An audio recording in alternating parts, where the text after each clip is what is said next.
일전에 제가 사역했던 교회 한 자매가 오늘 책을 들고 왔어요. 그리고서는 이렇게 묻는 거예요. 목사님, 이 책을 어떻게 이해해야 될까요? 알고 보니까 그 당시에 이제 굉장히 유행했던 책이에요. 그 책의 내용이 뭔가 했더니 어느 분이 이제 일을 하는 중에 하나님을 잘 믿고 하나님 앞에 기도했더니 일들이 척척 풀리고 만사가 척척 풀리더라라는 거예요. 그러니까 당신들도 하나님 잘 믿고 기도하고 그러면 정말 그 이해할 수 없는 일들이 척척 풀리더라라고 하는 거예요. 여러분, 그 말이 맞습니까? 틀립니까? 정답입니다. 제가 그 자매에게 그렇게 얘기를 했어요. 그 자매가 어떻게 이해해야 될까요? 했을 때 제가 맞기도 하고 틀리기도 하다. 그러니까 그 자매가 왜 그러냐 했더니 자기는 하나님을 믿으면서도 그분은 기도하고 하나님 믿고 기도하면 착착 풀린다고 하는데 착착 풀리지 않더라라는. 자기는 어려움도 많이 있더라라. 그러면서 내 신앙이 잘못됐나? 내 기도가 잘못됐나? 또 왜 저분은 들어주는데 나는 그렇게 들어주지 않나? 하나님이 차별하는가? 그런 여러 이렇게 생각이 있어서 어떻게 이해되느냐? 그래서 제가 정확하게 말씀했어요. 맞기도 하고 틀리기도 하다. 우리가 주님 앞에 기도할 때 하나님은 우리의 기도를 들으십니다. 그리고 때로는 이해할 수 없는 일이 착착 풀리기도 합니다. 그런데 때로는 우리의 삶 가운데 열심히 믿고 기도하고 노력함에도 불구하고 여전히 문제들이 있을 때가 많은 것이죠. 그때 우리는 쉽게 낙심함이 들기도 하고 때로는 시험에 빠지기도 합니다. 그런데 오늘 우리가 그런 상황 속에서 어떻게 믿음을 가지고 또 바른 신앙 안에 설 수 있는가? 오늘 이 또 사도행전 우리가 읽은 말씀이 우리에게 도전을 줍니다. 이 말씀을 통하여서 우리의 신앙을 바로 세우는 시간 되기를 주님의 이름으로 축원드립니다. 오늘 본문은 예루살렘 교회 가운데 큰 핍박이 있고 그래서 사방으로 흩어질 수밖에 없었던 그 성도들의 그 아픈 모습이 보여지고 있습니다. 그런데 그들이 큰 핍박을 받고 흩어질 수밖에 없었던 상황이 어떤 일이 벌어지고 난 이후에 그 일이 있느냐? 바로 사도행전 7장에 보면 스데반 집사님이 순교를 당하고 난 이후에 그들에게 큰 핍박이 있었습니다. 유대인들과 스데반 집사님이 변론할 때 스데반 집사님은 성령의 충만함으로 주님을 바로 믿는 것이 무엇인지 그들의 신앙이 어떤 부분이 잘못됐는지 조목조목 그렇게 변론을 하는 중에 그들이 스데반 집사님에 대하여서 그만 듣고 싶지 않는 것입니다. 그래서 스데반 집사님을 한 곳으로 몰고 모는 뿐만이 아니라 그들이 돌로 쳐서 스데반 집사님을 죽여버린 거예요. 여러분이 만약 그 스데반 집사님의 순교 현장을 봤다고 한다면 여러분은 그때 무슨 생각이 들 것 같으세요? 예, 보통은 크게 두 부류로 나눠졌을 것입니다. 하나는 큰 실망이죠.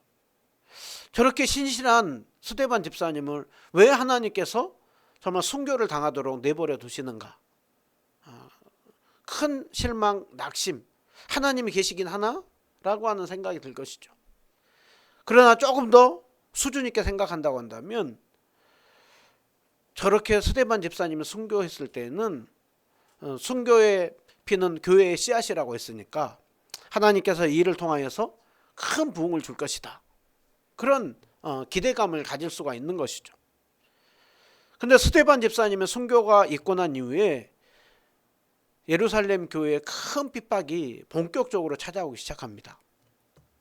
오늘 우리가 읽은 1절에 보면 그날에 라고 하는 건 스데반 집사님이 순교를 당한 날 예루살렘에 있는 교회에 큰 박해가 있었더라 라고 하고 있습니다. 그 박해가 얼마나 심했는지 사도 외에는 다 유대와 사마리아와 모든 땅으로 흩어질 수밖에 없더라 라고 하고 있어요.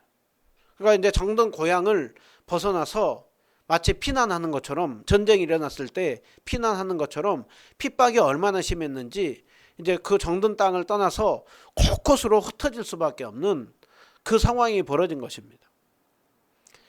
그때 그들의 분위기가 어땠는가? 2절 3절에 나오는데요. 경건한 사람들은 스데반 집사님의 그 장례를 치르면서 크게 울더라라고. 여기서 크게 울더라라고 하는 것은 통곡했다라는.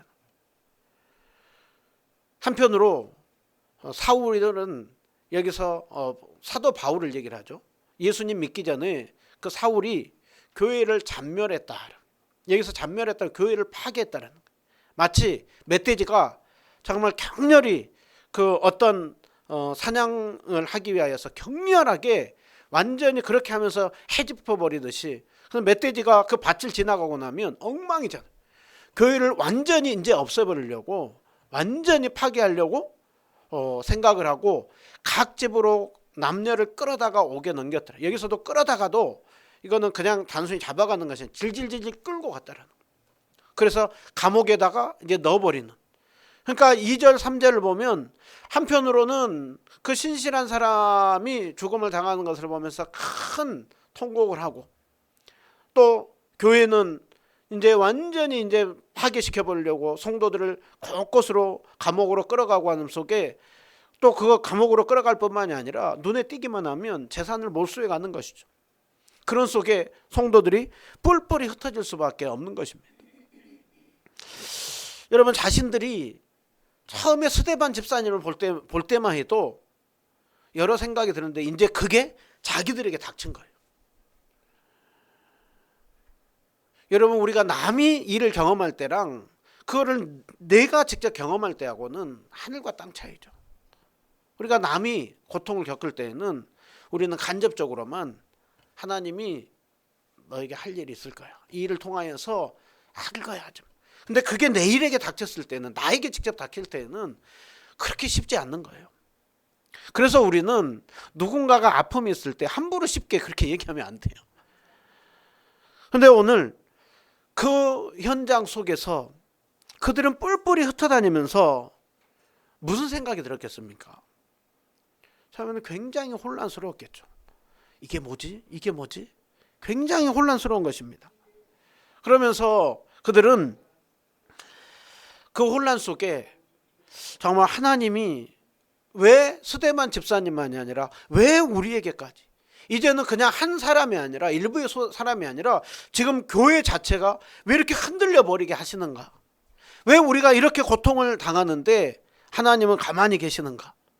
또 한편으로 그들이 또 조금 더 우리가 하나님을 생각한다고 한다면 우리의 이런 모습이 하나님의 영광 가리는 거 아닌가? 정말 그 유대인들의 저 핍박은, 저 힘은 너무나 커 보이고 그 핍박 앞에서 우리는 너무나 정말 초라한 거 아닌가? 여러분, 그런 모습이 많이 드는 것이죠.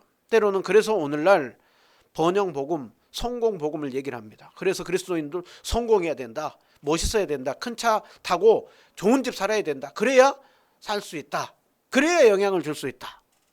여러분, 그 말이 어느 때는 너무나 맞아 보이는 말이에요. 여러분, 오늘 우리의 삶 가운데도 때로는 이런 일들이 벌어져요. 주님을 잘 믿음에도 불구하고 이해하지 못하는 고난들이 펼쳐진다라는 거예요. 여러분, 초대교회만이 아니라 오늘날 한국교회, 우리들이 잘못하면 굉장히 이 상황 속에 낙심하기 쉬운 상황이잖아요. 1990년대만 하더라도 교회가 십자가 세워놓으면 몰려들었어요. 지금은 십자가가 아니라 뭔가를 교회에서 다 주고 이것저것 해도 점점 빠져나가는 그런 시기예요. 그렇기 때문에 정말 이 시대에 답이 없는 것은 개척이죠. 그런 속에 우리가 살아가고 있어요. 그래서 기대보다는 마치 늘 여기저기서 예전에 이렇게 했더니 간증이 이렇게 따라라고 하는 거는 마치 호랑이 담배 피던 시절, 나 때에는 뭐 때는 이렇게 했더라. 요즘 젊은 사람들한테 그 1980년 90년대 한국이 막 새마을 운동하면서 뭔가 확 일어나고 했었던 그걸 얘기를 하면 젊은 사람들은 지금 우리가 얼마나 직장 생활이 힘든데요, 취업하기가 얼마나 힘든데요, 대학교 졸업하자마자 취업한다라고 얘기를 하면 이래야지라고 하면 너무나 세상을 모르는 소리 한다라고 얘기를 하죠. 그래서 나 때는 너무 그렇게 하지 말라라고 하잖아요. 여러분, 우리의 신앙이 참 이렇게 약해지기 쉬운 그런 속에 우리는 살아가고 있습니다. 북치고 장구치면 사람들이 모였다고 한다면 오늘날은 온갖 것을 다 줘도 교회에 대해서 우리가 뭐 한 것도 없는데 얼마나 우리를 오해하고 얼마나 적대적으로 대합니까? 그러면 그런 속에 우리가 굉장히 낙심하기 쉽다는. 그런데 오늘 초대교회 그 성도들은 그 낙심하기 쉬운 그 속에서 어떻게 행동하고 있는가? 어떻게 그 상황을 이기고 나가고 있는가? 하나님은 그 상황 속에서 어떻게 일하시는가? 이것을 다시 한번 더 보면서 그로 인하여서 우리의 신앙이 정말 소망을 가지고 더욱더 믿음을 가지고 정말 그렇게 일어나는 시간 되기를 축복합니다. 그들이 이제 흩어집니다. 여기저기 흩어질 수밖에 없습니다. 모든 땅으로 피난 가듯이 도망가는 거예요. 그런데 그 도망가면서 그들이 뭐하고 있느냐? 우리 4절입니다. 4절 우리 한 목소리 읽어보겠습니다. 시작. 그 흩어진 사람들이 두루 다니며 복음의 말씀을 전할세. 흩어진 사람들, 아니 도망간 사람들이에요. 피난한 사람들이에요. 그런데 그들이 두루 다니면서 뭘 했다라고 하고 있습니까? 복음의 말씀을 전했다라고 하고 있습니다. 여러분, 그들은 지금 무엇 때문에 고난을 당하고 무엇 때문에 지금 쫓겨다니고 무엇 때문에 지금 피난하고 있습니까? 복음 때문이에요. 복음이신 예수 그리스도, 그리고 그 예수님 보내주신 하나님, 성령 하나님 때문에 지금 그들은 고난당하고 있어요. 그런데 또 다니면서도 여전히 복음의 말씀을 전하고 있다라고 하고 있습니다. 여러분, 그들은 우리와 동일한 사람들이에요. 그들은 어떻게 그 고난 속에서도 정말 낙심하고 절망하기보다는 여전히 그 고난 속에서 복음의 말씀을 전할 수 있었는가? 그 힘이, 그 원동력이 무엇이겠는가? 그것을 보면 사도행전의 앞에서 우리가 힌트를 얻을 수가 있는데요. 여러분, 그들이나 우리나 동일해요. 그런데 그 고난 속에서도 어떻게 여전히 복음을 전할 수 있었겠습니까? 그 원동력이 무엇일까요? 먼저는 그들에게 성령 하나님이 함께해 주신 것이죠. 사도행전 1장 8절에 보면 성령이 너희에게 임하시면 너희가 권능을 받고 내 증인이 되리라 라고 말씀을 합니다.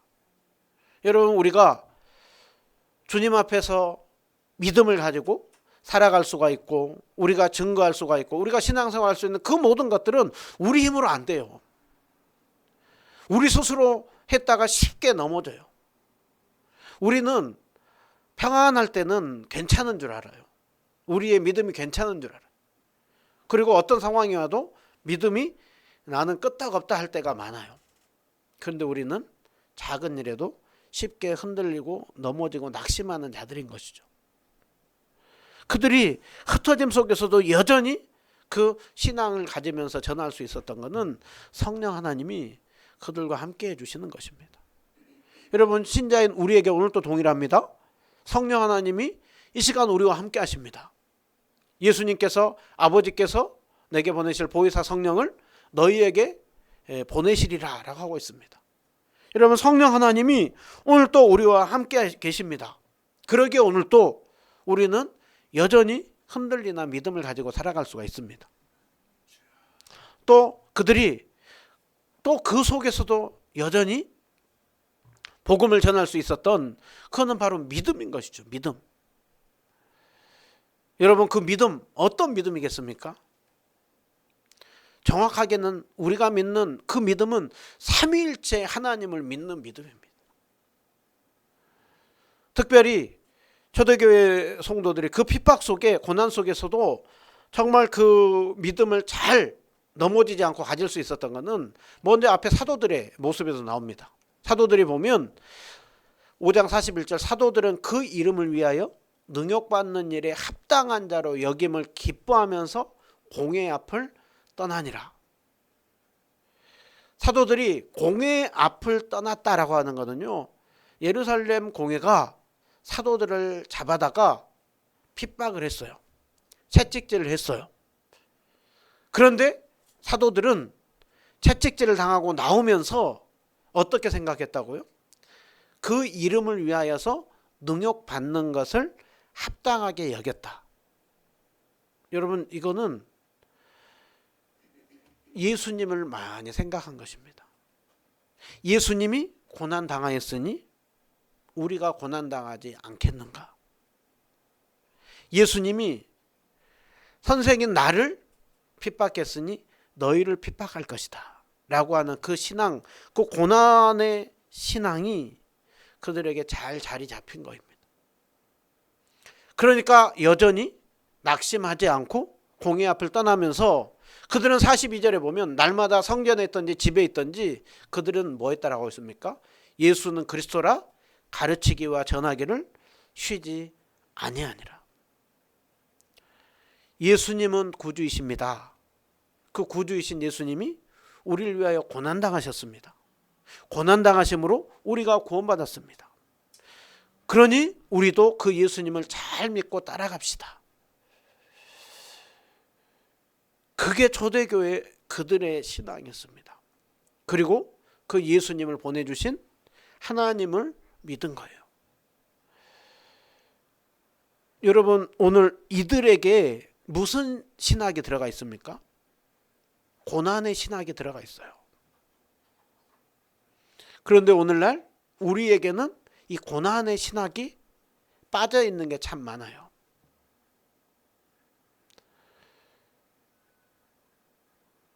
그 고난 속에 무엇으로 이기는가?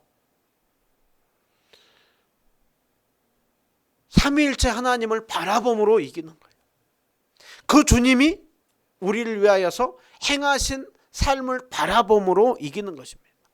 이게 초대교회 성도들의 신앙이었고 그 믿음이 있었기에 그 고난 속에서도 여전히 복음을 전할 수가 있었습니다.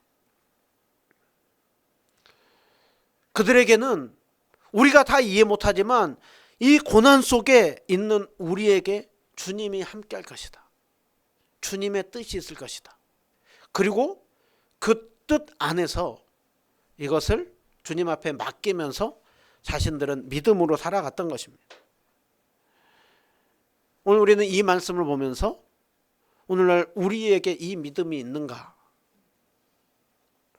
주님을 바라보면서 우리 주님이 좁은 길을 갔으니 우리도 좁은 길을 가야 되지 않겠는가?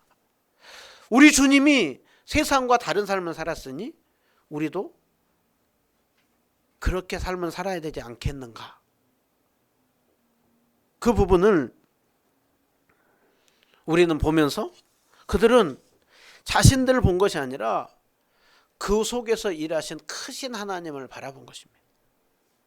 하나님은 살아계시고 분명히 살아계신 하나님께서 스데반 집사님이 순교당하게 했고 우리도 이렇게 흩어지만 이 속에서 분명히 하나님의 뜻이 있을 것이다. 그래서 그들에게는 섭리신앙이 있었던 것입니다. 그것을 가지고 그들은 여전히 그 고난 속에 있지만 복음 전하는 일을 힘쓸 수가 있었던 것입니다. 여러분, 오늘 제가 이렇게 설교를 준비하다가 개척 초기에 제가 책상 앞에 크게 A4 용지로 해가지고 이렇게 써놓은 글씨가 있었어요. 제가 어느 교회 이렇게 집회를 보다 보니까 강대상에서 볼 때 저 건너편 여기에 크게 현수막으로 붙여놓은 게 있더라고요. 그래서 저도 우리도 조만간 여기다 현수막 하나 붙여놔야 되겠다 생각을 합니다. 거기에 딱 뭐라고 써있냐면 문제보다 크신 하나님, 문제보다 크신 하나님을 바라보라. 제가 책상 앞에 써놓고 개척 초기에 오늘날 뭐 개척이 뜻대로 됩니까? 마음대로 됩니까? 제가 개척하면 뭔가 쉽게 이렇게 될 줄 알았어요. 근데 제가 생각했던 것과 계획이 하나도 안 맞았어요. 그때 제가 그래, 문제보다 크신 하나님이 계신다. 하나님은 살아계신다. 하나님이 일하신다. 그것을 보면서 그 상황들을 많이 되뇌이고 그렇게 고백했던 그게 생각이 납니다. 여러분, 오늘 또 우리에게 필요한 거는 상황을, 현실을 잘 봐야 되지만 그 상황과 현실보다 크신 하나님, 오늘 또 그 주님을 바라보라. 그게 초대교회 성도들의 신앙이었습니다. 성경은 우리에게 이렇게 말씀하죠. 하나님의 어리석음이 사람보다 지혜롭고 하나님의 약하심이 사람보다 강하니라. 때로는 우리가 어느 때는 하나님보다 더 똑똑한 척해요.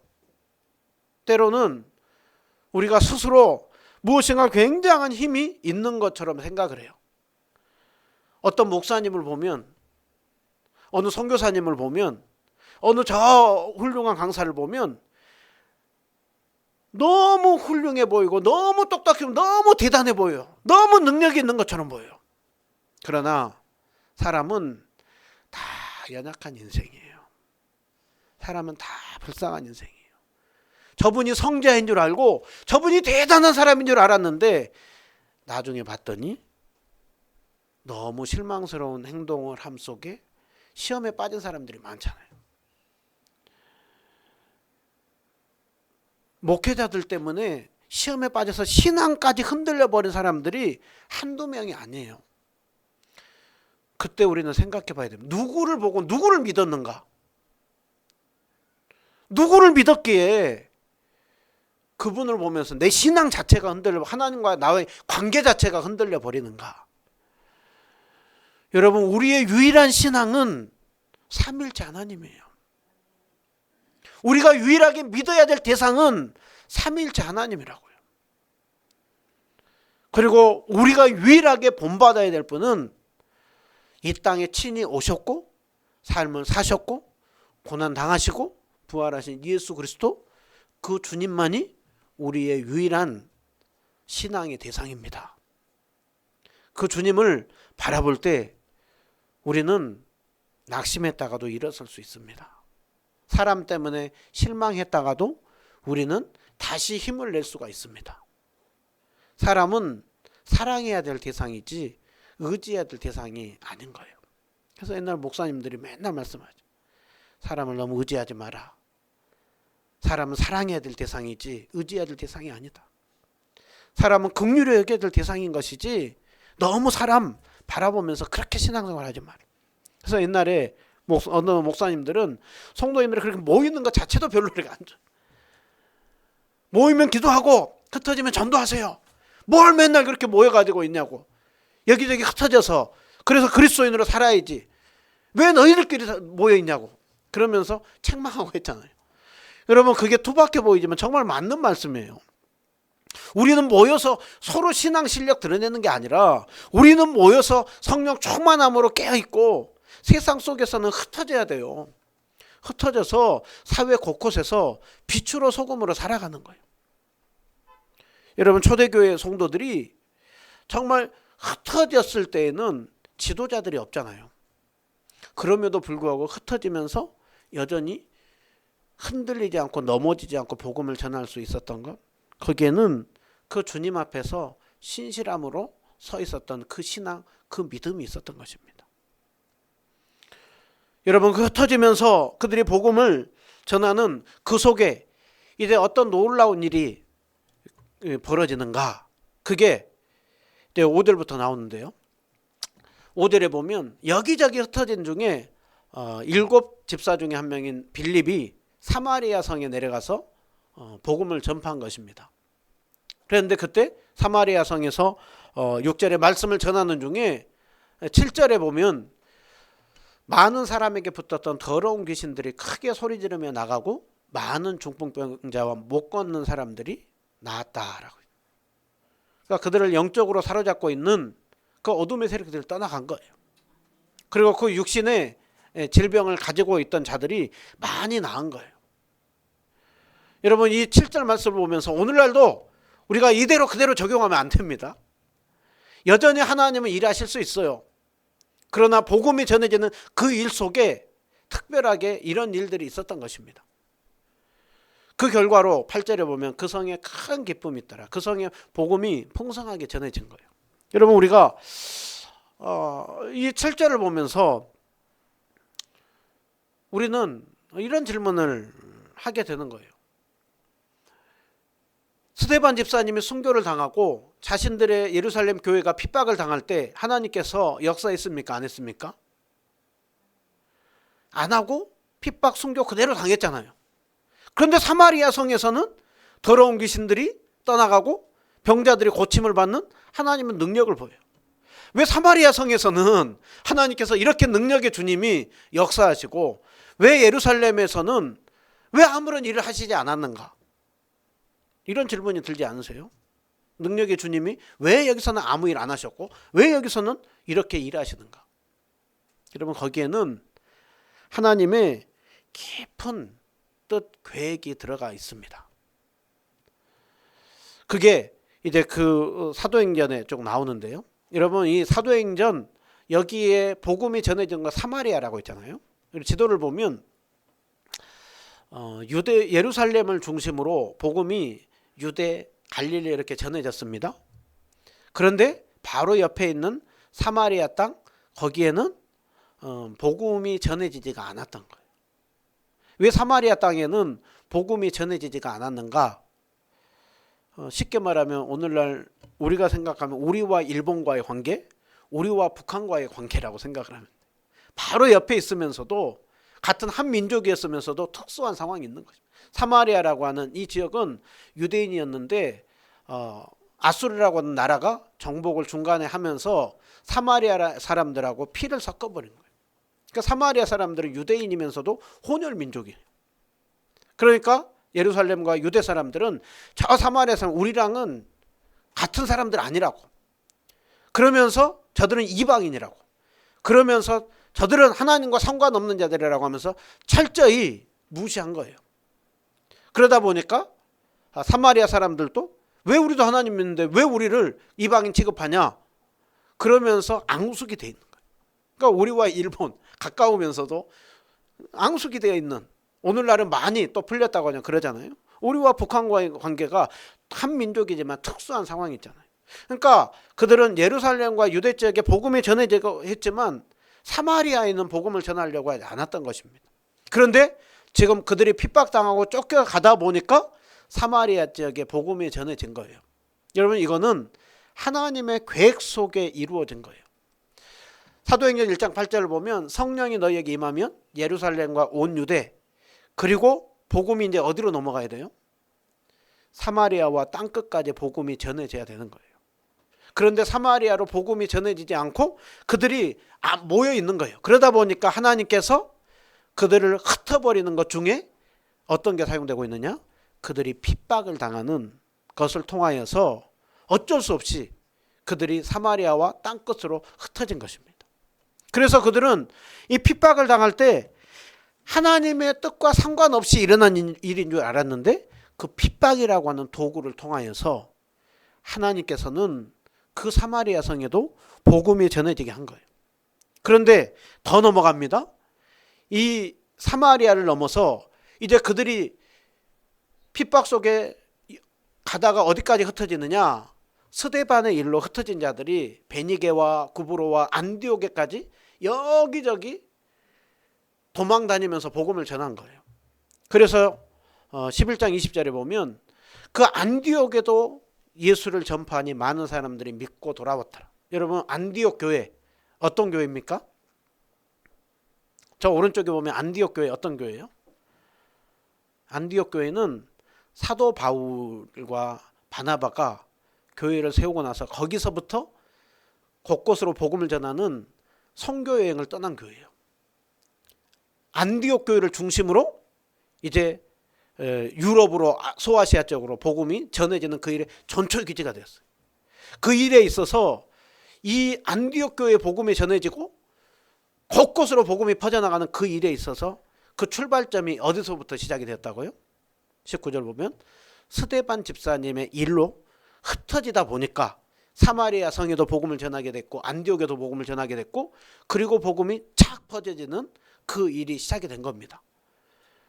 그러니까 오늘 그들이 봤을 때 그 순간 핍박은 너무나도 고통이고 하나님이 아무 일 하지 않은 하나님 나라와 아무 상관없는 줄 알았는데 핍박이라고 하는 도구가 나중에 봤더니 오히려 더 복음의 불씨를 지핀 거예요.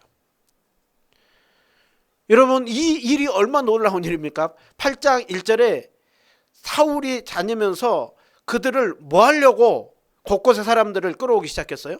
교회를 완전히 파괴해버리려고, 교회를 없애버리려고 흩어지는 사람들을 가지고 있는데, 그러다 보니까 흩어졌는데 흩어지다 보니까 어떻게 됐느냐 하면 오히려 복음이 완전히 마치 그랑 똑같은 거예요. 불이 조금 있는데 끌려고 하는 중에 바람이 붙어가지고 불이 확 퍼져나가듯이 복음이 확 퍼져나가는 그 일 가운데 지금 뭐가 쓰이고 있느냐면 핍박이 쓰이고 있는 거예요.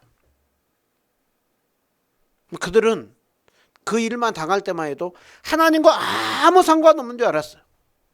왜 나에게 이런 일이 있는가? 왜 핍박을 당하는데 하나님은 아무 일 하시지 않는가?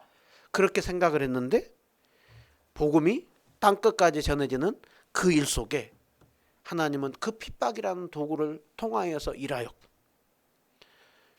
우리가 다 이해 못하지만 하나님의 뜻이 있을 것이라고 하는 그 사람들을 통하여서 주님 나라는 확장되어 갔습니다. 그러니까 오늘 우리는 이것을 보면서 뭘 알 수가 있습니까? 스데반 집사님의 순교 헛된 일인 줄 알았어요. 그런데 결코 헛된 일이 아니었습니다. 그들의 핍박으로 흩어다니면서 복음 전하는 일 하나님과 상관없는 줄 알았어요. 그런데 나중에 보니까 하나님의 놀라운 섭리와 인도하심 속에 사용되고 있었던 것입니다. 여러분 그들만 그렇습니까? 우리도 그러잖아요. 우리도 순간에 어떤 일들을 겪을 때에는 이 일이 전혀 하나님이 일하시지 않는 것 같고 하나님 나라 아무 상관없어 보여요. 그런데 뒤돌아보니까 하나님이 그래서 이런 일을 겪게 했구나. 그래서 오늘 우리에게 필요한 것은 뭐냐? 큰 그림이에요. 제가 종종 얘기를 하잖아요. 여기 앞에 보면 이 퍼즐 있잖아요. 퍼즐. 아이가 지도 그 퍼즐을 맞추고 있어요. 퍼즐 한 조각 한 조각은 보면 파란색도 있고 주황색도 있고 빨간색도 있고 하나하나만 보면 이게 뭐지? 이게 무슨 의미가 있어? 그런데 나중에 퍼즐을 다 맞추고 보면 하나하나가 다 의미가 있었던 것입니다. 우리의 삶이 그래요. 우리 자신만을 놓고 보면 이게 지금 나와 무슨 상관이 있고 이게 하나님 나라와 무슨 상관이 있지? 나에게 이거는 불필요하고 의미 없는 시간 같은데, 하나님이 역사하시지 않는 것 같은데. 그런데 하나님 나라의 큰 그림에서 보면 우리 인생은 결코 헛된 시간이 없습니다. 우리가 성경에 보면 요셉을 보면 요셉이 형들 때문에 억울하게 애굽에 팔려가잖아요. 하나님을 잘 믿었는데 감옥에 있잖아요. 그 시간 속에 헛된 시간인 줄 알았지만 나중에 그게 총리 앞에 서게 되고 그리고 하나님의 백성들을 구원하는 그 일에 사용되었던 것처럼 여러분 오늘 우리에게 있는 이 시간은 무의미한 시간이 하나도 없습니다. 참새 한 마리도 땅에 떨어지는 것을 하나님의 계획 없이는 이루어지지 않는다는. 그러기에 오늘 또 우리에게는 크신 하나님을 바라보는 것입니다. 하나님 나라가 세워지는 그 일 속에 오늘 또 하나님은 내가 여기에 이루고 있는 이 속에는 분명한 하나님의 뜻이 있을 것이다. 그리고 내가 다 이해 못하지만 내일 일은 안 모르고 나는 오늘 나에게 있는 이 자리에서 충성한다. 뭘 보면서요? 크신 하나님 바라보면서요. 크신 하나님 바라보면서 나는 오늘 이 일에 충성한다. 그런 사람들을 통하여서 하나님 나라는 세워져 갑니다. 확장되어 갑니다.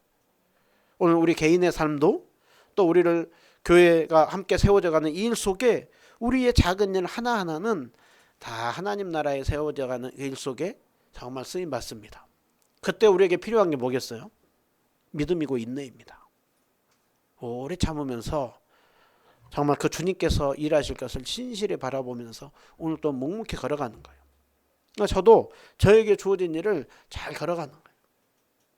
저도 어느 때에는 속된 말로 현타가 온다고 하잖아요. 현타. 현실 자각 타임. 내가 지금 뭐 하고 있지? 내가 지금 잘하고 있나? 그럴 때가 많아요. 그런데 다시 그 주님을 바라보고 하면 그래, 내일 일은 난 모르고 오늘 주어진 상황 속에서 충실하게 신실하게 믿음 안에서 걸어가자.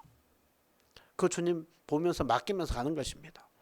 여러분, 하나님은 크신 하나님이십니다. 크신 하나님 바라보면서 오늘 또 우리는 삶의 자리를 충성되게 걸어가는 거예요. 어떤 사람들이 이런 얘기를 해요. 이 상황을 이렇게만 바꿔주면, 저렇게만 바꿔주면 나 진짜 열심히 할 건데. 근데 하나님, 아니, 있는 현재 자리에서 열심히 해.